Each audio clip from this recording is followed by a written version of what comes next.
Graça e paz a todos. Mais uma vez estamos aqui e nós vamos falar agora sobre um assunto que foi no passado muito polêmico, que agora está esquecido. Saiu de moda, né? Eles começaram a bater tanto nisso. Um povo que costuma guardar o sábado. O povo que costuma guardar o sábado e condena todas as outras religiões, né, os outros segmentos de fé, dizendo que se não guarda o sábado ou se guarda o domingo ao invés do sábado, está condenado. São um povo que vivem debaixo da lei e tem como rudimento, né, ainda tradicional, de guardar o sábado. Eles ainda vivem sobre a lei de Moisés. Para os evangélicos que tem o dia de descanso no domingo, este povo eles consideram um pecado, uma blasfêmia contra Deus. Descansar no domingo e não fazer descanso no sábado. Será que o sábado tem alguma influência sobre a nossa vida espiritual, não guardar o sábado hoje?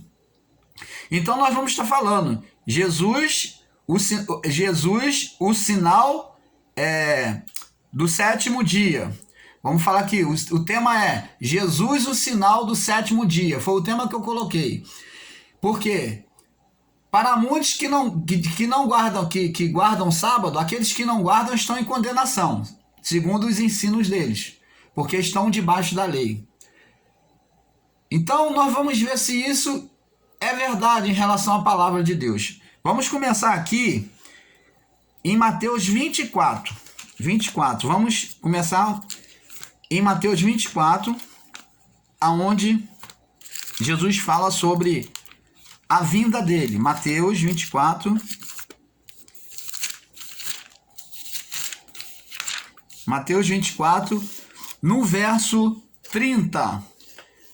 Mateus 24, verso 30. Vamos ler aqui do verso 27. Vamos ler do verso 27. Ele diz assim: porque assim como o relâmpago que sai do Oriente e se mostra no Ocidente, assim também será a vinda do Filho do Homem. Ele está falando da vinda para o dia do juízo, naquela época. Então, entenda que ele está falando para o povo daquela época, naquela época, porque a lei imperava. A lei tinha que entrar num plano final de juízo. O juízo de Deus tinha que ser manifesto mediante a lei. Tá bom? Então, Cristo estava vivendo esse período da lei.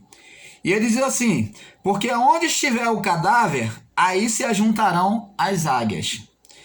E depois desta aflição daqueles dias, o sol se escurecerá, e a lua não dará sua luz, e as estrelas do céu e as potências do céu serão abaladas. Então o sistema religioso, ele espera Jesus ainda vir, e isso tudo aconteceu. O sol cair, a lua cair na cabeça dos outros, e escurecer tudo. Eles criaram essa cena de terror como se isso aqui fosse acontecer fisicamente, né, neste mundo que nós vivemos. Estão totalmente equivocados. Aqui são apenas simbologias. O sol, a lua, as estrelas. Quer ver um exemplo? José, quando teve o sonho, ele viu a lua, o sol e a lua se prostrando e as estrelas se prostrando diante dele. Ele viu as 11 estrelas se dobrando diante dele. E essas estrelas aqui representavam quem? Os seus irmãos. E a lua e o sol? Seu pai e a sua mãe. Então aqui existem simbologias em que as pessoas do sistema não entendem e elas tomam como de forma literal. Elas acham que o sol vai deixar de dar sua luz. Ela acha que a lua vai cair. Ela acha que vai haver negridão na terra. E não é nada disso, né? As potências do céu serão abaladas. Entendeu? Tem que saber que céus que está falando, tá? Céus daquele mundo lá deles, céus daquele mundo. Estão falando de autoridades, tá entendendo? De autoridades. Estrelas ali representam pessoas, vidas. E no verso 30 diz assim: então aparecerá no céu o sinal do Filho do Homem. Ó, aparecerá o que no céu? Ó, aparecerá no céu um sinal. Então você vai dizer que esse sinal, então, que vai aparecer igual do Batman. Ah, aquela luz do Batman assim, ó, o morcego. Não, mas esse sinal do Filho do Homem que vai aparecer no céu é justamente a crucificação e a mudança de governo. Nós vamos ver, vamos entender isso. E todas as tribos da terra se lamentarão e verão o Filho do Homem vindo sobre as nuvens do céu com poder e grande glória. Então, preste atenção, aqui falou de um sinal no céu. Está falando de mudança de governo. Ó, de mudança de governo. Então, Deus, ele agora vai descansar. Você lembra que Jesus, quando subiu à cruz, ele estava na crucificação? E ele falou assim: Pai, na tua mão entrego o meu espírito. Está consumado. E quando ele falou está consumado, consumado significa completo, realizado, tudo. Então ele já fez a reparação de tudo, está completo, está consumado. Já, a condenação chegou ao fim. A condenação da lei chegou ao fim, está tudo reparado agora de novo. A comunhão do homem contigo e de Deus para conosco. Porque a condenação de Deus sobre nós, mediante a lei, não permitia a aproximação de Deus sobre nós, nem nós chegarmos a Ele. Então Deus sempre usou meios de homens preparados, que se santificava, que se purificava, que não era uma purificação perfeita, era imperfeita, era de forma parcial, porque sempre existia o pecado de condenação. Então Deus, por meio desses homens, ele falava, ele se manifestava para não deixar a comunhão com o homem. Mas, porém, o homem não podia diretamente fazer o mesmo que Deus, se aproximar. O homem tinha que ter toda a preparação para chegar diante de Deus. E mesmo assim, muitas das vezes até reprovado. E se não tomasse cuidado, perdia até a sua própria vida. Era fulminado por causa da presença de Deus, que não tolerava e nem tolera o pecado. A condenação. Então, preste atenção. Nós vamos agora entender que sinal é esse. Agora vamos apontar para esse sinal, que Jesus disse que haveria um sinal no céu do Filho do Homem. Qual o sinal no céu do Filho do Homem? Aqui está falando da transição da lei para a graça. E está representado, está posto sobre a figura do Filho do Homem, de Cristo Jesus. Vamos lá no livro de Gênesis, lá na criação. Vamos lá na criação, já fala um pouco desse sinal. Você vai ver que já havia uma profecia desse sinal. Talvez você não tenha observado, mas já existia. Gênesis 2, e Deus vai revelando, ele vai iluminando a nossa mente, amados. Deus vai iluminando a nossa mente a cada dia. Você vai entendendo as escrituras sagradas e você vai se alegrando em conhecer o amor de Deus, que Deus não te deixou jogado, desamparado e falou, se vira, entende aí, se vira. Não, mas Deus deixou tudo mastigado para nós, tudo reparado. Como Jesus disse, está consumado. Então não tem que fazer mais nada. Ele já deixou tudo esclarecido. A última revelação, todas as outras revelações que Deus tinha para falar com o homem, ele falou por meio de Paulo. Das cartas paulinas, você vai ver ali que Paulo fala na linguagem que nós entendemos, não mais com enigmas, não mais com profecias, mas fala de uma forma direta para que nós venhamos entender a graça, que é o amor de Deus revelado aos homens. Gênesis 2 ao 3, diz assim, olha só, e assim, vamos ler do verso 1 em diante, Gênesis capítulo 2, verso 1, e assim os céus e a terra e todos os seus exércitos, né, toda a sua criação celestial, né, foram acabados. E havendo Deus acabado no sétimo dia a obra que fizera, descansou no sétimo dia de toda a sua obra que tinha feito. E abençoou Deus o sétimo dia e o santificou, porque nele descansou de toda a sua obra que criara e fizera. Quem foi o sétimo dia para nós? Você começa a entender agora?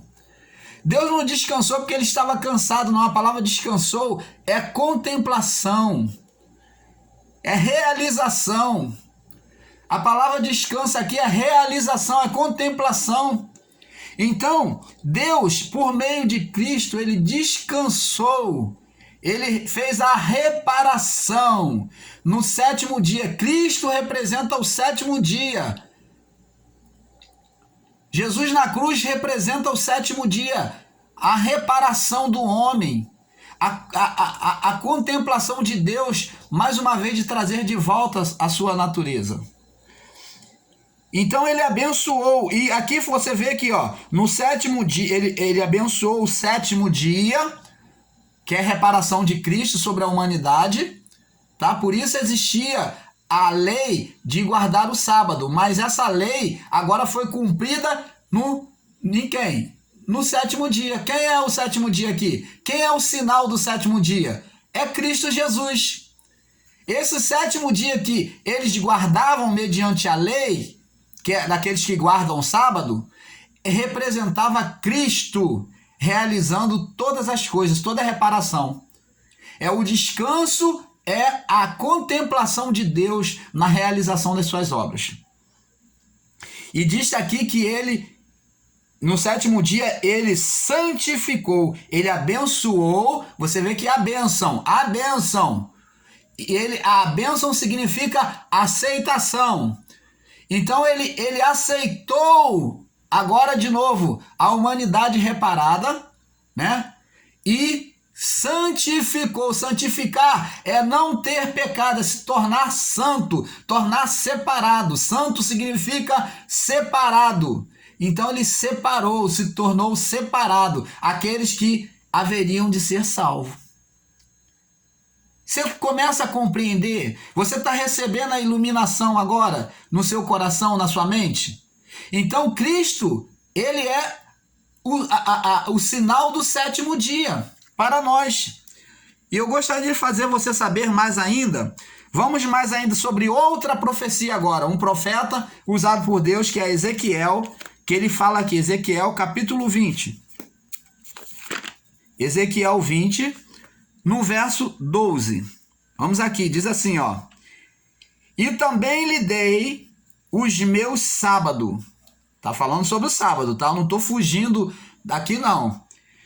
E também lhe dei os meus sábados para que servisse de sinal. Para que existia o sábado? Para que servisse de sinal entre mim e ti. Entre o povo e Deus. Então quem é esse sábado, esse sinal que existia entre o povo e Deus? Quem é que iria fazer essa reconciliação? Cristo Jesus. Entre mim e ti, para que servisse de sinais. Para que servisse de sinais entre mim e eles. Para que soubesse que eu sou o Senhor que os santifica. Você está vendo aí a palavra santificação, que é separação, separar os salvos, santificar, separar, tornar santo. Você está entendendo agora, amados? Dá um glória a Deus aí, dá um glória. Olha que Deus maravilhoso aí nos revelando, entendeu? Para isso, esse é o sinal que Jesus descreve lá que haveria nos céus. Quando isso acontecesse, então estaria acontecendo esse sinal no mundo espiritual. No mundo espiritual estaria acontecendo isso. Esse sinal estaria acontecendo. Então essa palavra que Jesus falou lá é uma palavra profética, é uma palavra espiritual da vinda do Filho do Homem. Não é uma palavra literal como eles tomam aí no sistema, não. Mas ele está falando dele como sinal, reparando todas as coisas. Ele sendo o sétimo dia. Ele sendo o descanso, a contemplação de Deus sobre a reparação do mundo. Vamos lá. Isaías capítulo 66. Isaías capítulo 66. Vamos lá. Isaías 66, no verso 22 e 23. Vamos falar também ainda sobre o mesmo assunto. Diz assim, 22 e 23. Isaías 66, 22 e 23. Diz assim, porque os novos céus... Você já ouviu essa palavra, não sabe? Jesus falou lá no Mateus 24 e você já ouviu essa palavra lá em Apocalipse, né? João descrevendo novos céus e nova terra. Não foi que João diz? Porque eis o novo céu e a nova terra, porque os antigos já se passaram. Então está falando do novo governo de Cristo. Olha, viu? O sétimo dia, renovando tudo. O novo governo de Cristo sendo manifesto e reparando tudo. Ó, porque novos céus e nova terra hei de fazer, estarão diante da minha face, diz o Senhor, assim também há de se estar a vossa posterioridade, posterior ao que vem depois, é a geração posterior que vem atrás. Está falando de quem? Daquele povo e de nós, a posterioridade. E o vosso nome, tá vendo? Ali, ó, Isaías, bem antes de Cristo vir à terra, já estava profetizado que Cristo seria o sinal do sétimo dia, da reparação, da restauração do reino de Deus aqui na terra. Você está entendendo agora, amados? Viu como é que é maravilhoso a palavra de Deus quando ela é lida da maneira correta? Olha, ó, para de comer lixo. Para de comer lixo. Cristo quer te dar do maná e você está querendo voltar lá para o Egito? Para de comer lixo. Valorize a sua vida espiritual. Deus te ama. Não come qualquer coisa que te dão por aí, não. Bota a cara na palavra de Deus. Faça como nós. Não se deixa ser manipulado, governado por esses homens, esses cão gulosos, não. Viva o amor de Deus. Não despreza, não, esse amor que foi dado a cada um de nós, através da cruz do Calvário, e muitos têm desprezado este amor. Vamos aqui para terminarmos aqui, João, capítulo 9, no verso, mais um, né? João 9, 16. Vamos lá, João 9, capítulo 16. Vamos ver o que diz aqui. Você vai ver aqui que nós não brincamos, nós não contamos história de carochinha. João 9,16 diz assim: então, alguns dos fariseus diziam: este homem não é Deus, porque não guarda o sábado. Que estavam condenando Jesus, porque ele curava no sábado. Diziam os outros: como pode um homem pecador fazer tais sinais? E havia dissensão entre eles. Então, o povo estava confuso. Jesus, ele era o sétimo dia, então ele só não violava a lei, mas ele curava no sábado, porque o amor está acima de tudo. O amor está acima de tudo. Você lembra que o apóstolo Paulo diz: ainda que eu dou o fruto do meu próprio ventre, se não tiver amor, nada serei. O amor está acima de qualquer lei que existia, de qualquer lei, porque o amor impera, entendeu? Ele está acima de tudo. Você pode dar o filho para ser queimado, você pode dar todos os seus bens aos pobres, mas se você não tiver amor, nada será. E Jesus, ele sempre colocou o amor, a graça de Deus. Quando se fala de amor, se fala da graça de Deus em primeiro lugar, que é o amor pelas vidas, a misericórdia. Isso que Jesus exercia. E ele era condenado por violar o sábado. Não sabendo eles que ele era a representação do próprio sábado, ele era o sinal. Só que o sábado, apesar deles condenarem Jesus, Jesus observou o sábado. Nós vemos aqui que ele nunca violou o sábado. Vamos ver aqui em Lucas, capítulo 23.